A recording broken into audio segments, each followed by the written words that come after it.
Ассалаумағалейкум жақсылар. Сіздермен бірге Бай Сайранбай YouTube арнасы. Мен есім Ернұр, және де бізде бүгін мектеп анкетасы. Қонағымызда Ерлан бауырымыз келіп отыр. Қолдап, рахмет Ерлан келгенге. Бүгін жалпы мектеп анкетасы толтырғаның бар ма? Мен мектеп анкетасын толтырғам. Мектеп жүрген кезде, бірақ бір қыздікін алғамда, мен бір қыз берді, соны толтырып, негізінде сурет, онда ештеңе саламаймын, наклейки жапсырамаймын. Сөйтіп бытшын шығарып тастадым, короче, ананыша. Сөйтті, содан кейін класста ешкім бергісі келмей қойды маған анкета. Өзің арнаған жоқсың ба ондайда? Анкета бір 2 рет па арнағам, 2 рет бір толтыртқызғам, соны ана бір қызға бола арнағам, негізі соны біліп алу үшін ше.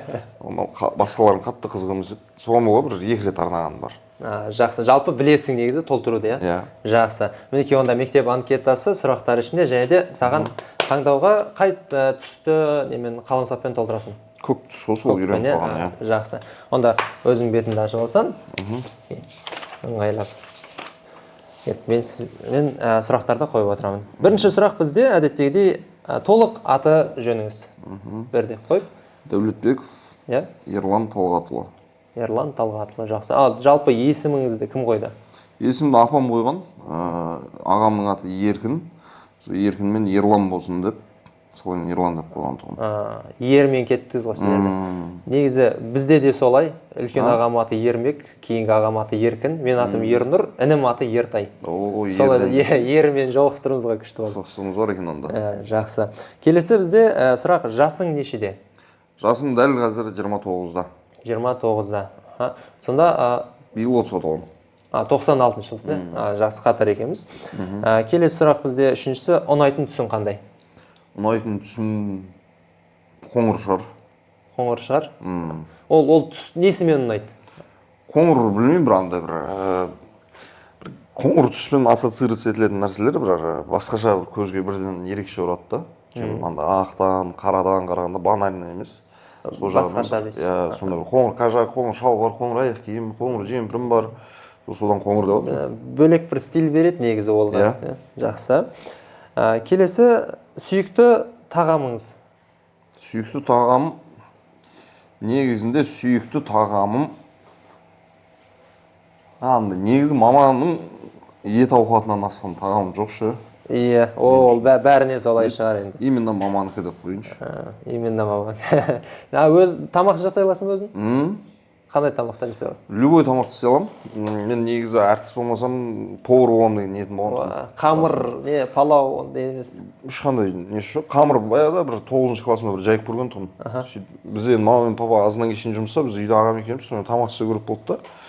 Сөйтіп қамыр жайдым. Сөйтіп ол қамыр деген нәрсені жайғаннан кейін бетін бірдеңемен жауып қою керек. Иә. Сөйтіп мен бетін жаппағам, оны алып қоя берген бұл, короче, 4 су алама бір. Сол мен оның бәрін мынандай қайыс қойған. Сол кезде көрген мен қамыр жая алатынмын. Өйткені жыртылып кеткен жоқ, қалың болған жоқ, жұқа болған жоқ, кәдімгі ровно әдемі шығады. Бірінші рет. Қазақстан картасы болған жоқ қой ондай. Өзі тем более андай YouTube ештеңе жоқ, кәдімгі ана мамадан бүйтіп көріп жүріп әшейін бүйтіп істеп алған. Көргеннен жасап, керемет, жақсы, жалпы қол несі шеберлігі жақсы десеңші. Иә, қол ебі бар ғой. Ебі бар, тамаққа ебі бар негізінде. Жақсы. Келесі сонда бізде сусын. Тамақтан кейін сусын жақсы кетеді ғой негізі. Сусын, негізі сусын қазір ава деген су ішіп жүрмін. Иә, жаңадан шыққан. Иә, жаңадан шыққан аваның цитрус деген бар, соның дәмі бір ерекше. Күшті ма? Оны ішіп көретін. Иә, ішіп көріңіздер, ананың дәмі, одан кейін газы, кола ойнамай қалады ананың қасында. Келесі бізде 6-шы сұрақ екен. Бұл жануар, жалпы ұнайтын жануарыңыз немесе өзіңіз бір ассоциация беретін сондай? Ит шығар. Ит адамның досы дейсіз ба? Жеті қазынаның бірі. Мен анда бала күннен келе жатқан бір әлі орын болмай жатқан арман бір ит асырағым келеді негізі. Өзіңіз жеке? Өйткені кішкентай кезімде бір итім бар тұғын. Сөйтіп ауылда енді 3 ай жазы ауылда жүресің ғой, сол кезде бір ит аласың, күшік аласың біреуден. Мен соны енді бағып, соны 3 ай болады, соны кетесің, қалай кетесің. Білмеймін, мен кетемін, менің артымша ана ит жоғалады айтыр. Үйдегілер керек емес қой негізі ит ше. Мен көңіліме ол 3 ай жүреді, 3 айдан кейін бір жағы құртады соны ше. Сөйтіп келесі жыл ойбай сен оқуға кеткен кезде артынан жүгіріп кетті да сол үйге кетіп қалды деп. Кішігірім хатико болды десеңші. Сондай бір нем бар. Ит асырағым келеді негізі. Қандай порода иттің? Иттің породасы ма? Дәл қазір анау немецкий овчарка шығар. Овчарка ма? Ол ақылды болады ғой олар. Өте ақылды болады. Сол иттің породасынан бір. Жақсы. Бұйыртса ниетіңізге жетіңіз деп тілейміз. Иә. Спорт түрі екен бізде 7-ші сұрағымыз. Спорт футбол ғой. Футбол. Өзіңіз көресіз немесе ойнайсыз? Ойнаймын да, көремін де. Бала күнінен жалмайған бір гештальтым ол, ешқашан жалмайтын гештальтым. Футболист болдың ма? Футболшы болып қатты армандағам. Қатысқансыз ғой? Иә, қатысқам. Қай позиция болды? Правый защитникте ойнағам, оң жақ қорғаушыда. Қай клубқа валдыңыз? Манчестер Юнайтед. Қазір. Ана шашын өсіріп жүрген жігіт туралы білесіз ба? Иә. Сол ше хайпова деп танышып жатыр ғой. Кәдімгі жақтырмаймын, ананы көрсем кәдімгі. Ол өйткені анау бір видео шықты кеше Вест Хэммен 5-ші ойын ойнаған шашын алатын еді, оның бір видео шықты, типа анау Манчестер Юнайтед голсыз қуанып жатыр. Наоборот, ол кәдімгі бір екінші кадрында бір басқа андай бір мынандай мен түсіріп алған кадрында андай өкініп ше. Өйткені қазір ол сонымен ақша істеп жатыр. Ол шашын шампуні бар, гелі бар, анаусы, мынаусы, сонымен ақша істеп сұмдық қылып жатыр. Соны көрсем мен бір жерде ұрып өлтіремін. Сол Англияға сол үшін барамын десеңші. Иә, Англияға сол үшін барамын. Жақсы. 8-шісі спортсмен. Бір кумиріңіз бар ма? 8. Геннадий Головкин шығар. Головкин, бокс. Күшті. G деп қойылсын, иә. Өйткені андай ғой, не жағынан да мықты да бұл кісі. Жаңа рингте ол мықтылығы ол бір төбе, одан бөлек өмірде өз-өзін ұстауы, кеше мысалға анау біздің неміз Олимпиадада алтын алады ғой, жаңағыдай алтын медальдің 2 жағы бар деп ше, сол өзін-өз адам ретінде, тұлға ретінде болмысын қабылдай алатын осы GG шығар. Керемет, жақсы, өте керемет. 9-шы сұрақ бізде актер, актриса немесе? 9-шы сұрақ, иә. Актер немесе актриса? Шетелдік болсын, Голливудтық, ресейлік, кез келген. Өзіңіз жалпы мына өзіңізде артистсіз ғой, мына актер, неде кино саласында жүрсіз. Соған маған ең қатты ұнайтын ирландиялық Киллиан Мерфи деген актер ұнайды. Острый казырки. Острый казырки. Опенгеймер. Иә, Опенгеймер. Оскар алды сонымен. Бұның актерский деген бөлек қой, иә. Өте керемет негізі жалпы. Ал қазақстандықтардан алып қарайтын болсақ жалпы? Қазақстандықтардан Дәурен Серғазин ағамыз шығар. Дәурен Серғазин, әдемі. Ол кісінің таланты, еңбек қорлығы, актер болам деген жастарға тәрбиесі. Рөлдің өзін ойнап шығу сендіру керемет негізі. Иә. Андай ғой, образында айырмашылық бар да, мысалы бір кинода көргенмен екінші кинода анау мінезінде, басқасында. Толықтай келісемін сізбен. Келесі 10-шісі сұрақ бізде әнші немесе топ? Сүйікті әншіңіз топ болмаса? Сүйікті әншім Энрике Иглесиас. Күшті. Ана бір мектеп кездегі бір нелер түсіп отыр мағанша, еске түсіп отыр сол кездегі. Иә, Байландо деген өлеңдер бар еді ғой. Энрике Иглесиас Қазақстаннан маған қатты ұнап жүрген Мархаба Саби ғой. Жақсы. Өзінің бір әндерінің бір өзіндік бір стилі бар. Сондай бір әнші ғой негізі. Өзгеру керек деген өлеңдер. Өзгерту керек деген мақтан. Күшті. Ал келесі бізде 11-ші ән, музыка. Өзіңіз тыңдайтын бір қоқ қойып, бір сағат бойы андай тыңдайтын немесе жалықпай тыңдайтын ба? Иә, жүрегіңіздің бір орын алған немесе сондай бір ән. Маған мысалға сол жаңа Мархаба Сабидің әндері, Энрикенің өлеңдері қатты ұнайды. Рима Бейлсы бар, Байландосы бар, сосын Пушин, оның барлығы керемет. Бірақ бір нәрсемен қатты ассоциация етілетін бір өлең бар, Риананың Diamond деген өлеңі ғой. Shine like a diamond деген сол ғой. Мен басқа жақтан танып отырмын. Ереге. Риананың тыңдайтын адам қосылмайын ба? Мен кәдімгідей күшті отырмын бар ғой. Өте жақсы, өте жақсы. Біз 11 оқып отқан кезде шықты бұл өлең ше. 11-ші класстың басында күзінде шыққан тұғын сол кезде мен біреуге қатты ғашық болып жүрген кезімде. Сөйтіп осы өлеңді тыңдай бередім анау. Бриллианттар шашылып бастайтын еді клипінде. Иә, клипін өзім. MTV деген каналдарын көресің. 12-сі бізде кітап немесе автор. Жалпы сүйікті кітабыңыз. Кітап оқыған жақсы көресіз бе өзіңіз? кітап оқығанды енді бәрін оқыдым деп айта алмаймын, бірақ иә жақсы көремін. Одан кейін оны андай бір бос уақытымда оқимын деп те өтірік айтпай ақ қояйын. Кітап болғанда андай кітаптар басым көпшілігі өлең кітаптарды жақсы көремін. Қадыр Мырзалиев, Төлеген Айбергенов, Мұхтар Шаханов деген сияқты. Солардың ішінен мен Мұхтар Шаханов менің ең мықты ақыным. Сосын қазір Қадыр Мырзалиевті оқып жүрмін. Қандай кітабын оқып жүрсіз? Қадыр Мырзалиев өлеңдер жинағы деген сияқты. Жақсы. Керемет. Келесі, мына сөйлемді жалғастыру керек болады. Мен жек көремін деп жазсаңыз, ары қарай соны жалғастырыңыз. Мен жек көремін. Бір қасиетті немесе жаңағыдай бір жағдайды кез келгенде өзіңізге. Ана бейт жазғаныңызда кезінде конспект жазған кездері есіме түсіп жатыр. Қап кеткен сөзді қыстырып қойып былайынан. Мен жек көремін андай өзінде жоқты барып көрсетуге тырысатын адамдаршы, өзінен көтен қарызы болады да, бірақ бір 100 мың деген кроссовкасын киіп алатын, iPhone 17 ұстап алатын, анадан қашып жүреді, мынадан қашып жүреді, бірақ соны әйтеуір ана заманнан қамау керек. Көрпеңе қарай көсіліп, Samsung ұстап, тіршілігін істеп жүре берсе. Аманшылықта дейсіз ғой. Негізі иә. 14-ші сұрақ бізде сенің жағымды жақтарың. Өз-өзің мақтай аласың ба жалпы? Түк мақтай алмаймын. Мен одан кейін андай мақтауды да қатты сүймеймін ше. Одан кейін центр внимания болғанды көп жақтырамын. Ондай жақтырмайсың. Андай туған күн деген нәрсені мен 4-ші классымда бір-ақ рет істеп көргенмін. Маған андай ұнамайды, бір төрде отырып алып, ереке туған күн, о рахмет, бүйтіп отырғанша. Өзім жақсы жақтарым пере бересің ғой қазір. Жоғыңды да барып айтып жүресің. Өзін просто осындаймын ғой деп бүйтіп жақсы неңді айтып көрсең. Мен түсіне алатын жарым адамдар. Түсіп ойлаймын өзімді. Ол да керемет не ғой негізі. Қазір бізге жетпей жатқан осы түсінік қой негізінде. Үлкен жасы түсінбейді, жасы үлкен түсінбейді әйтеуір. Иә. Түсінігім үшін. Өте жақсы жауап негізі. Ал келесісі бізде енді жағымсыз жақтар. Жағымсыз жақтар көп ол. Уайымшылмын. Уайымшылдық. Уайымшыл, сосын андай немін ашуланшақпын. Тез ба? Тез ашуланып. Басылуың қалай? Басылу да тез. Сосын қатты өкініп қаламын. Мен соны ашуланбай сәл сабырлассам бәле де жоқ қой деп ше. Өйткені бұл мен мамамнан дарыған қасиет. Біз бала күнімізден мысалы мама өзі кінәлі болып тұрса да, біз енді андай ренжіп қаласың ғой бала болғаннан кейін. Біз кінәлі болып тұрсақ та келіп өзі келіп кешірім сұрап ше.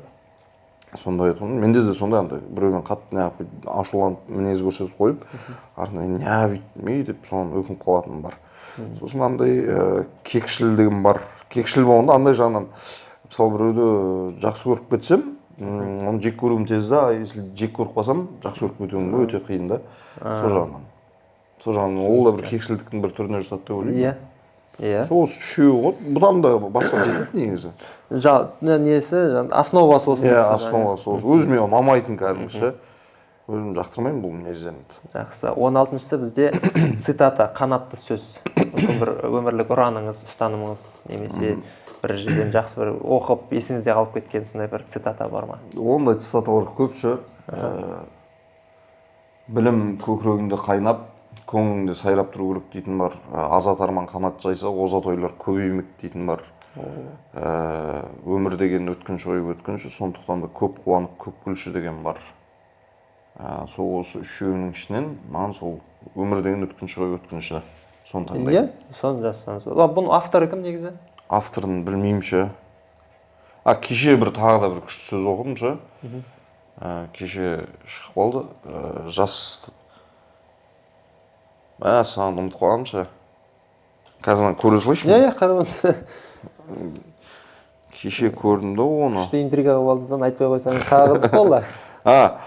Жас кезіңде дым бітірмеу жартайып, ұят екен дым бітірмеу қартайып. Өте ауыр ғой негізі бір жағынан. Дәл қазіргі жастарға демеймін, бізбен қатар неге айтылатын сөз екен негізі.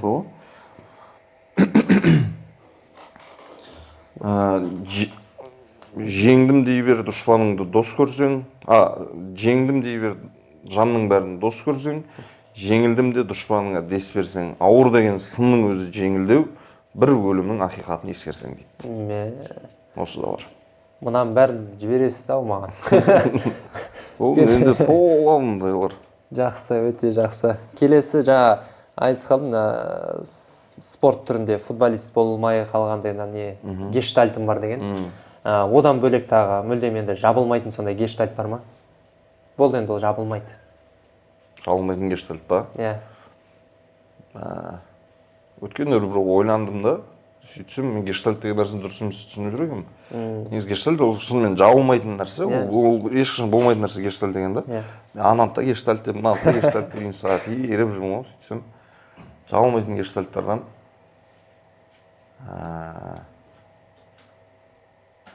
сол бір кетіп қалған бауырым шығар. Сонымен бір екеуміз бірімізге бір обещание бергенбіз. Англияға барып, бұл Арсеналдың болельшігі еді. Мен Манчестер Юнайтедтің болельшігімін. Сол Арсенал мен Манчестердің матчына бірге бару арманымыз еді. Екеуіңіз не? Ол өкінішке орай қазір жоқ арамызда. Сол ешқашан жабылмайтын гештальт. Өте не екен енді. Сұрақ қойғаныма ыңғайсызданған. Жоқ. Иманды болсын, жаңағыдай жазып кетсеңіз болады сол жауапқа. Ондайды айтсақ та менде де бар екен негізі. Өте ауыр.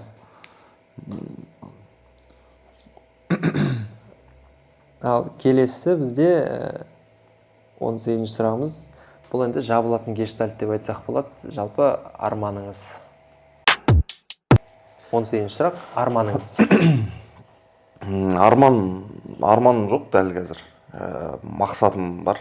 Мақсат десек болады. Мақсатым үйлену болып тұр.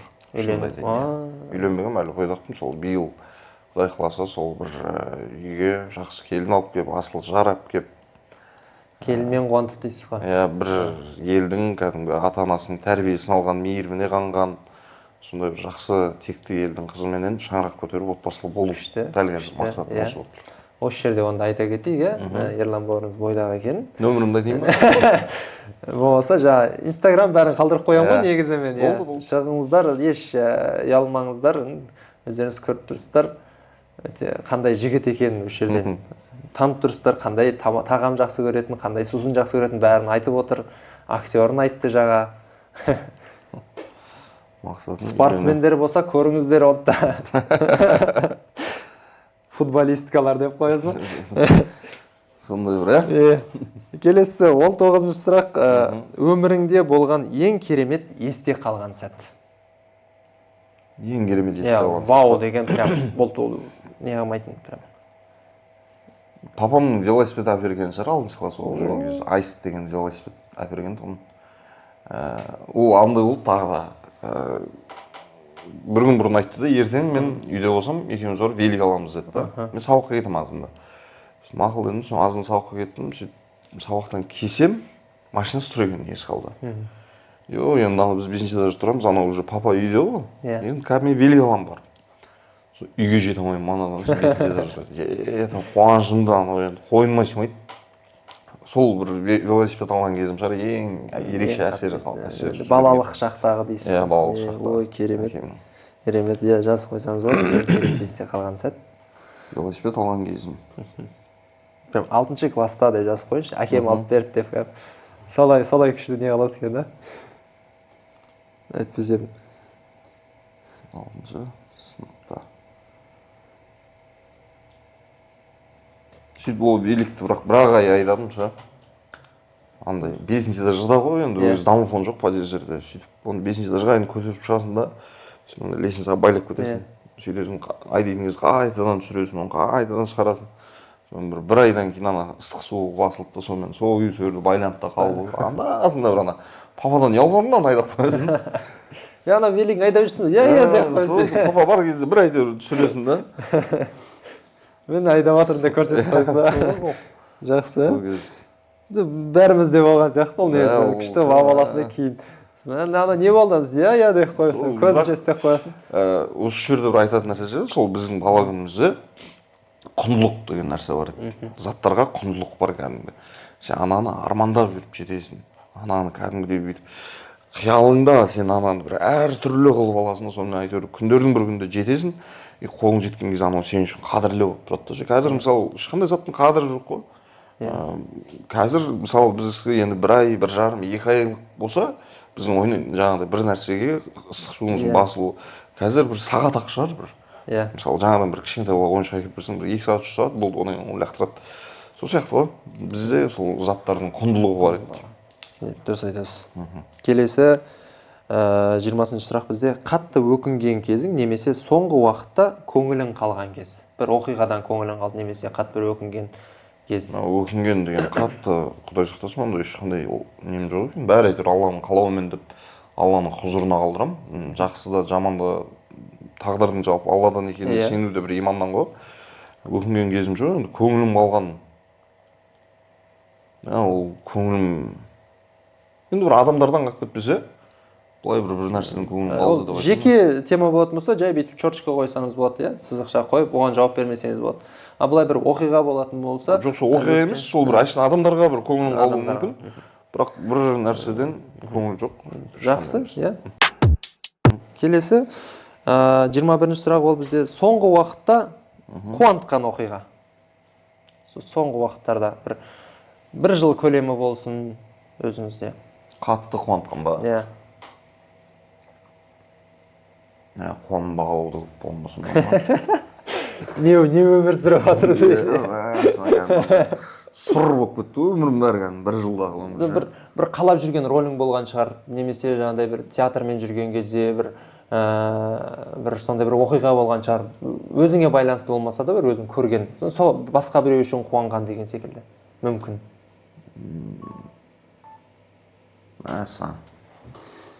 Рөлші, сол енді бір жаңадан бір сериал бастайын деп отырық, сол рөл үшін қуандым ол қатты. Өйткені ол жаңа рөл болып тұрды, ол өйткені ше ана алдыңғылар сияқты емес. Сол жаңа рөл болған үшін қатты қуандым ол. Соны жазайыншы. Соны жазсаңыз болады, жаңа рөл. 22-ші сұрақ ол бізде: мектеп анкетасы ұнады ма? Қатты ұнады. Кәдімгі естеліктер. 22. Көп естелік еске түсіп отыр, негізі өйстіп толтырып, өзегі анау сен қазір енді өзіңді өзің қалыптастырып, оң соңыңды танығаннан кейін толтыру бөлек, ал жаңағы бала күнінде толтыру вообще бөлек нәрсе ғой. Жақсы. Және де 23-шісі ол мектеп анкетасына деп өзіңіздің қолыңызды қойып кетсеңіз. Тегін өйстіп автограф алып отырық бәрден. Кейін может сат жереміз де. Атып өтіп баратсақ па? Иә, жаймен де. Әрекелді.